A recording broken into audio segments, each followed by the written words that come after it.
दोस्तों, आज की कहानी कोई हॉरर नहीं होने वाली है, ना ही कोई भूतिया कहानी होने वाली है।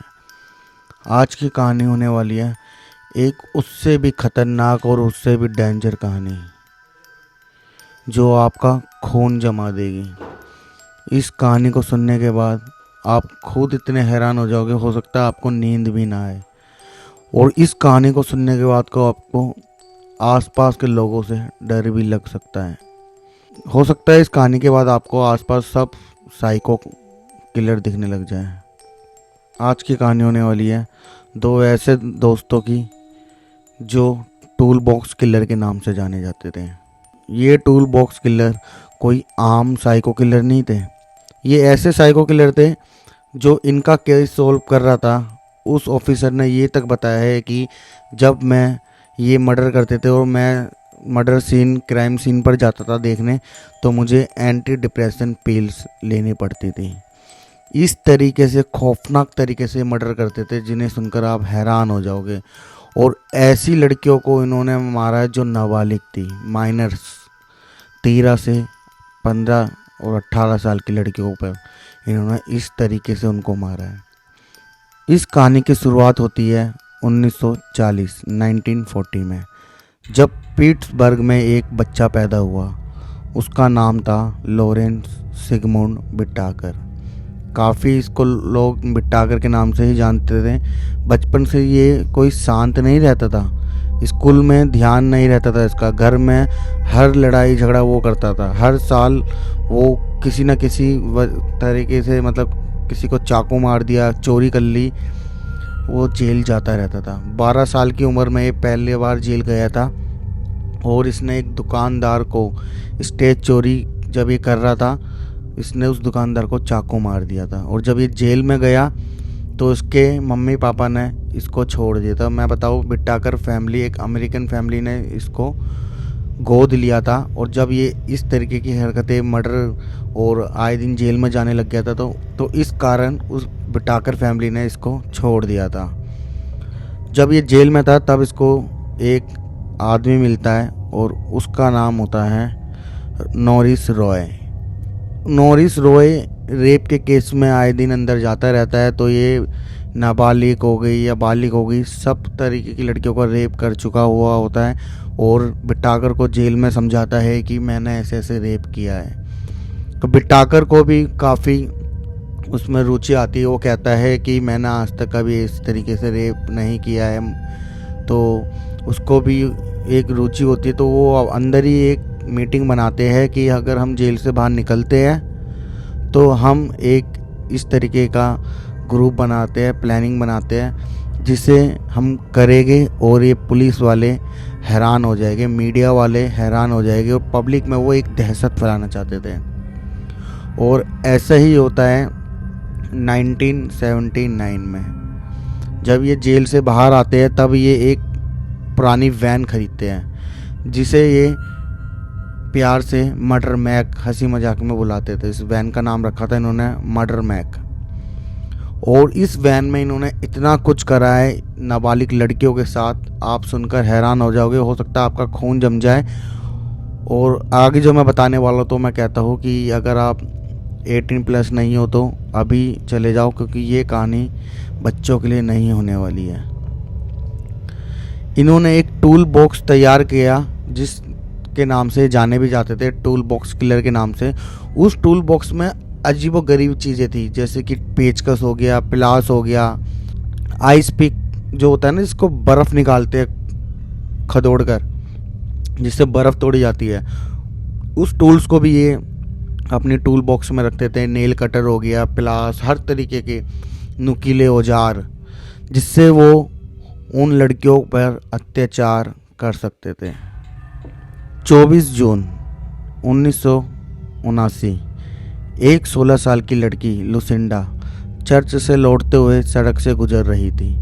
विटाकर और नॉरिस उसकी तरफ बढ़ते हैं, उसे बातों बातों में वैन तक ले जाते हैं और फिर दरवाज़ा बंद कर देते हैं। लुसिंडा को ये दोनों पहाड़ की तरफ ले जाते हैं और उसके साथ रेप करते हैं। और कोई ऐसा वैसा नहीं, एकदम टॉर्चर रेप। उसके हाथों के सारे नाखून वो निकाल लेते हैं और उसके बाल निकाल देते हैं खींच के। उसको शरीर में इतने जख्म दिए जाते हैं और फिर वो रेप करने के बाद उसको टूल बॉक्स अपना निकाल कर उससे टॉर्चर करते हैं। ऐसा टॉर्चर कि मैं आपको पूरी तरीके से एक्सप्लेन भी नहीं कर सकता, क्योंकि ये कोई नॉर्मल वीडियो नहीं हो जाएगी। फिर ये वीडियो कभी भी डिलीट हो सकती है, एज रेस्ट्रिक्ट लग सकता है और हो सकता है इस वीडियो को डिलीट भी कर सकते हैं। उसका रेप करने के बाद नॉरिस रॉय बोलता है कि बिट्टाकर से कि भाई हमने रेप तो कर दिया है, देख तेरे को रुचि थी, मैंने तेरे को बोला भी था कि मैं रेप करता हूँ, तो रेप करने के बाद हम इसको छोड़ देते हैं। तो उसने बोला था नहीं, मुझे सिर्फ रेप ही नहीं करना, मुझे इसको टॉर्चर करना है। और जबकि वो इतना टॉर्चर उसको कर चुके होते हैं। तो नॉरिस रॉय डर गया। नॉरिस रॉय बिट्टाकर से बहुत सॉफ्ट दिल भी नहीं बोल सकते, मतलब रेपिस्ट तो था लेकिन वो कभी मर्डर की साइड नहीं गया था। लेकिन बिट्टाकर कुछ इस बार ऐसा करने वाला था जिससे उसका पार्टनर के अंदर भी डर का माहौल फैल गया। उसने उस आइस पिक से उसके मुंह पे इतने छेद करे और उसको उस पहाड़ों के नीचे से फेंक दिया। और वो लाश पुलिस वालों को भी नहीं मिली। और दूसरी लड़की के साथ इन्होंने ऐसा किया है जिसे सुनकर आपको इंसानियत से भरोसा उठ जाएगा। 8 जुलाई 1979 इस बार निशाना बनी 18 साल की एक एंड्रिया हॉल। एंड्रिया हॉल इसका नाम था लड़की का।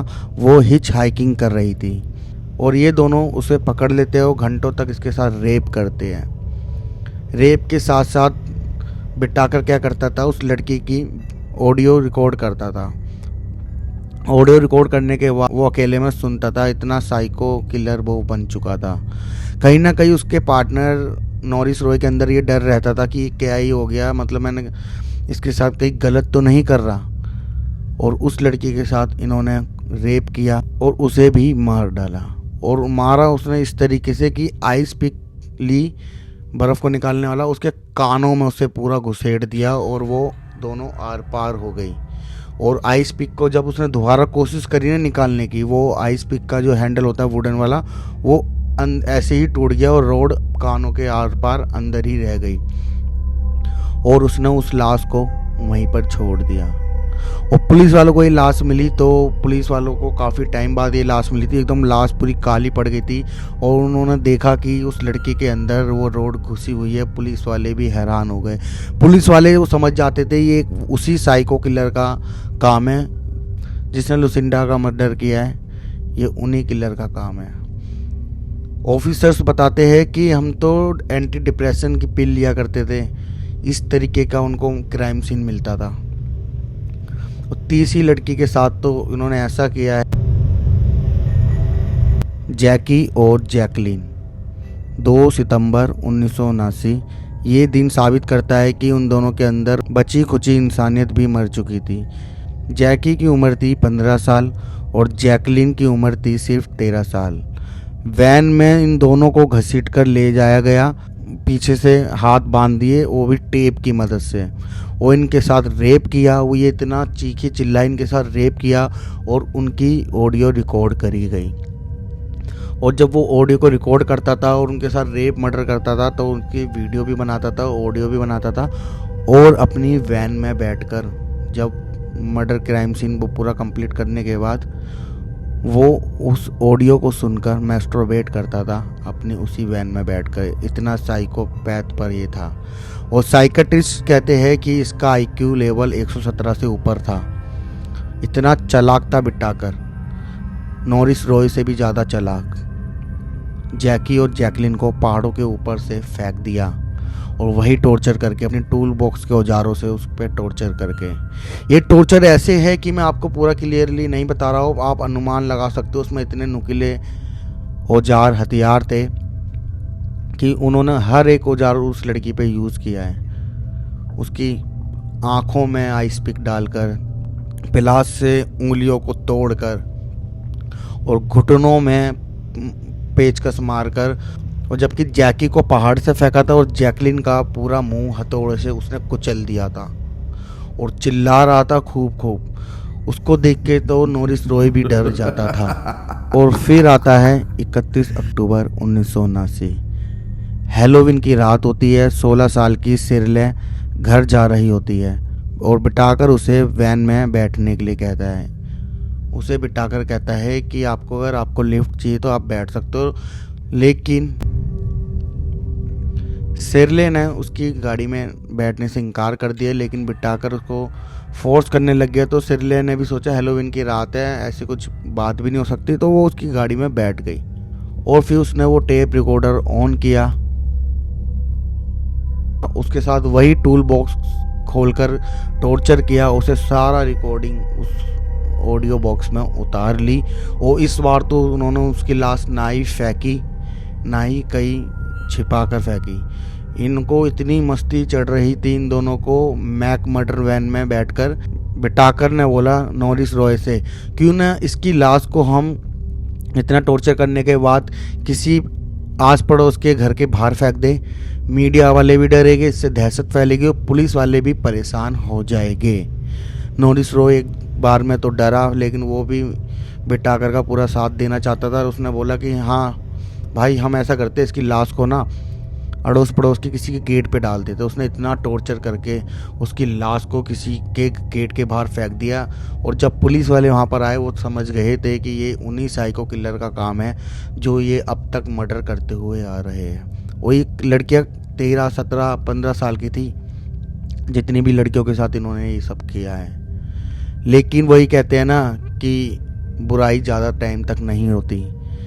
एक दिन क्या हुआ, जब ये दोनों जेल में थे, मीटिंग बना रहे थे, तो नॉरिस रॉय ने एक सबसे बड़ी गलती कर दी थी और ये गलती बनी इन लोगों का अंत।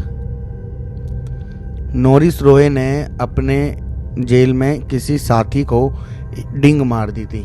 डिंग मतलब कि चुगली मार दी थी कि भाई अगर हम तो छूटने वाले हैं और हम एक गैंग बनाएंगे और एक टूल बॉक्स बनाएंगे और एक वैन खरीदेंगे और लड़कियों का रेप करेंगे और उनका मर्डर करेंगे, उनको इस तरीके से टॉर्चर करेंगे। और उस साथी ने पुलिस वालों को गवाही दे दी। गवाही देने के बाद नॉरिस रॉय को उठा लिया गया। और नॉरिस रॉय को जब उठाया तो नॉरिस रॉय ने कुछ भी नहीं कबूला। उसके साथ कितनी भी मारपीट कर ली, क्योंकि उसको इसी बात का डर था कि उसको ये बात का डर नहीं था कि अगर मैं बता दूंगा तो पुलिस वाले मुझे सज़ा दे देंगे। इसके लिए ये आम बात थी। वो शुरू से नॉरिस रॉय भी जेल के अंदर आता जाता रहता था। उसको डर था लॉरेंस बिटाकर का। उसका साइकोपन उसने देखा हुआ था कि जब वो लड़कियों के साथ इतना कुछ कर सकता है ना, तो मेरे धोखा देने पर वो मुझे तो बिल्कुल भी नहीं छोड़ेगा। लेकिन पुलिस वालों का वो सरकारी गवाह बन गया, क्योंकि पुलिस वालों ने भी उसे डराया कि देख, अगर तुझे हमने छोड़ भी दिया तो तू नहीं बचेगा किसी भी तरीके से। उसको बहुत ज़्यादा टॉर्चर किया।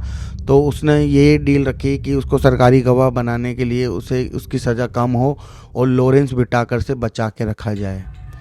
बस उसने लॉरेंस बिटाकर का नाम ले दिया और लॉरेंस बिटाकर का अंत बहुत करीब था। पुलिस वालों ने लॉरेंस बिटाकर को उठा लिया। लॉरेंस बिटाकर को कानों कान खबर थी कि नॉरिस रॉय उठाए तो मेरे को भी उठाया जाएगा। उससे पहले वो काफ़ी टेप रिकॉर्डरों को कई दूर फेंक कर आ गया, सबूत मिटा दिए थे, लेकिन एक टेप रिकॉर्डर मिल गया था। लॉरेंस बिटाकर को उठाया। कोर्ट में जब उसकी पेशकश करी, दोनों की पेशी कोर्ट में हुई, तो जब उसका टेप रिकॉर्डर चलाया तो जज भी बहुत ज़्यादा हैरान हो गया था।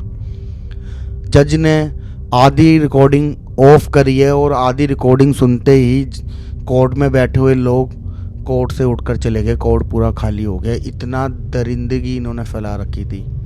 ये टूल बॉक्स किलर इतने दरिंदगी फैलाई थी इन्होंने कि इनका नाम टूल बॉक्स किलर तो था, और यहाँ पर लोग टूल बॉक्स किलर के नाम से डरने लग गए।